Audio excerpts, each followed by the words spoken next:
was like, brother, I said, like, I understand it's your fighter, but you're stealing credit from my victory.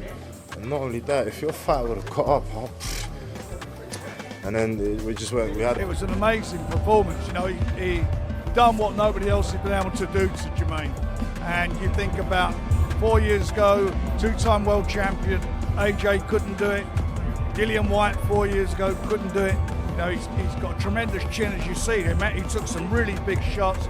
He was very patient. He worked hard and broke him down. And when he got the opportunity to catch him clean. I mean, the sky's the limit.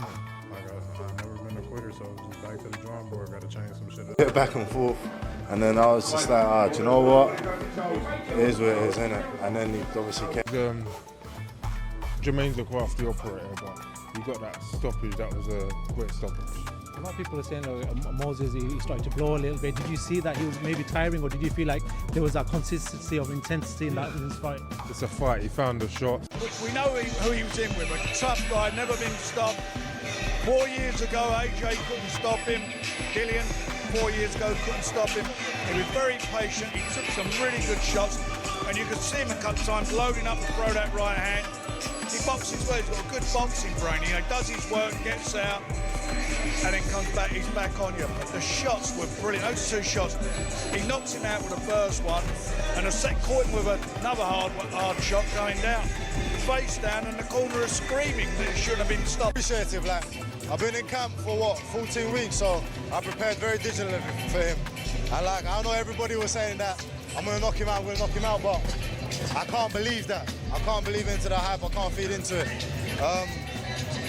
I trained hard. I prepared for him diligently, and I got the knockout I trained for. Not what I deserve, but what I trained. It's not punching. It's what he does when Franklin punches. Franklin feints. He throws the jab. Throws the time mistake and the step into out of distance. He's bouncing out of distance and back in. It's very hard to do his heavyweight over 10 rounds to really. He's got the ability to be a generational great. I really do. I haven't been this excited about a heavyweight in a long time. I mean, I grew up with Mike Tyson, and of course he just brought something thrilling to the heavyweight division. Yeah, we've had Lennox Lewis, who I think is our greatest heavyweight, obviously Tyson Fury, AJ, David Haye, and many others. But there's something about this guy.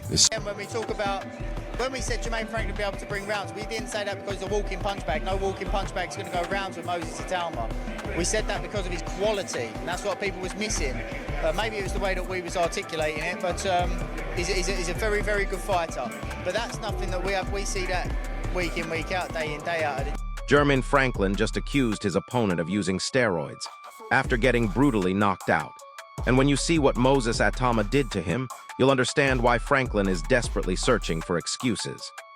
Yeah, same way that we all kind of saw and expected. He's a fantastic young fighter with great punch power, great punch selection and timing. So he eventually got the shot off. He was looking for the rounds, and Jermaine Franklin gave him some good rounds in there.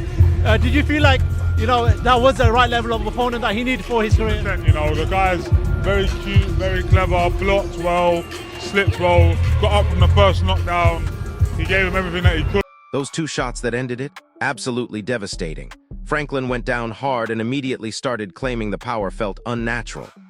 But here's the thing, when you watch the replay, it's not about steroids. It's about perfect timing and ruthless finishing ability. Answering some questions, right? Did he really answer any? I don't know. I don't know. We got to see him go beyond 2 rounds, which was a bit different to recent fights. It extended to the 5th, and yeah, maybe he was tired at one point. I don't know. He didn't look tired when he knocked him out, did he? I mean, I think it was just a flawless performance from Moses Itauma, and he sent Jermaine Franklin packing, really. I mean, I saw Franklin was complaining afterwards as well, in the corner were complaining about. Itauma fired back at these bizarre drug allegations, and he did not hold back. He straight up told Franklin to stop making excuses and accept that he got outclassed. The power was real, the technique was clean, and the result was undeniable. That knockout beautifully, man. He used his feints, he did invest to the body, straight left hands to the body, and as he went on, those kind of southpaw Usekian feints, he started using them. Didn't get away from his jab, didn't get greedy. Itauma is a really good veteran. Well, excuse me. Franklin is a savvy veteran. He's a crafty veteran who we know went the distance with Joshua, bloodied Joshua's nose, gave him some fits, landed some good shots, and he really never landed anything of consequence on Itauma, because Itauma's like, I mean, there was some Shakur-like stuff from Itauma as a sound. But here's where it gets wild. Daniel Dubois watched this whole thing unfold and called it exactly what it was, a well-earned finish. Even he admitted Franklin is crafty, but said the stoppage was completely justified. No controversy needed. It was like, oh, you know that if this was American soil, they wouldn't have stopped that fight. And like, you only got the victory because we're like in Britain.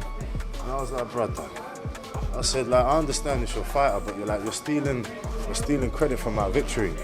And not only that, if your fighter would have got up, and then we had a bit of back and forth. Frank Warren took it even further, literally laughing off the steroid accusations. He called them desperate excuses from fans who can't handle reality. According to Warren, Franklin was simply beaten by a faster, sharper, more powerful fighter. Period. You know, everyone, like, it's a mixture between, that was a mismatch, and you can't have a build-up where people are going, oh, that's an interesting fight, and then he does that and everyone goes, it's a mismatch.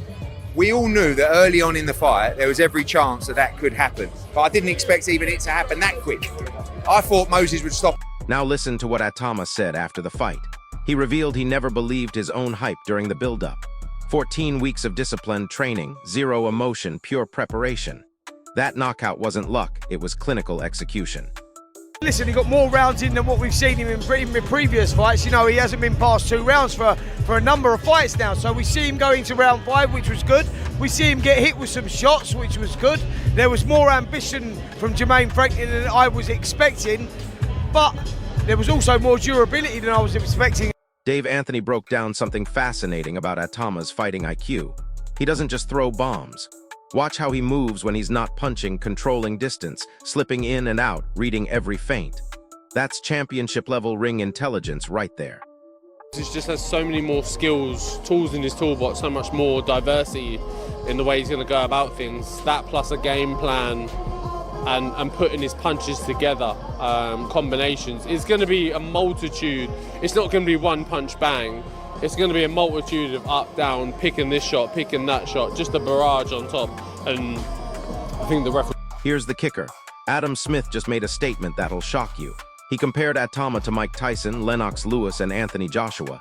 Said he hasn't felt this excited about a heavyweight in years. Called him a potential generational great. That's massive praise. We actually mentioned to him in the corner that it'll be a breakdown job, and that we actually said that doesn't mean that won't lead to a one-punch knockout, but you're gonna have to soften him up to get there, and that's what. But wait, it gets better. Ben Davidson defended the quality of Franklin as an opponent, saying he was chosen specifically for his durability and skill. This wasn't supposed to be easy. Franklin had previously given Anthony Joshua real problems, yet Itauma shut him down completely. Punches are born, they are not made. Itauma is a puncher. He was born to be a puncher. He could get you to come to him, he could counter you, he could use his legs, he could go catch you. Even the critics had to admit something special happened. Dev Sahani pointed out that Franklin made it to the 5th round, making this a real test. But when Itauma decided to close the show, he looked completely unbothered, near flawless execution. The technical breakdown is insane. Sean Zittel highlighted the feints, bodywork, and disciplined jab usage. Itauma never got greedy, controlled every exchange like a seasoned veteran. Remember, this is the same Franklin who troubled Anthony Joshua. Here, completely neutralized. So there you have it. A rising heavyweight just dismantled a proven opponent, sparked steroid accusations, and has experts comparing him to legends. This isn't just about one fight. This is about a potential future champion announcing himself to the division. What do you think? Is Moses Itauma the real deal, or are people getting carried away? Drop your thoughts in the comments below. Smash that like button if this breakdown opened your eyes. And subscribe because this heavyweight division is about to get very interesting.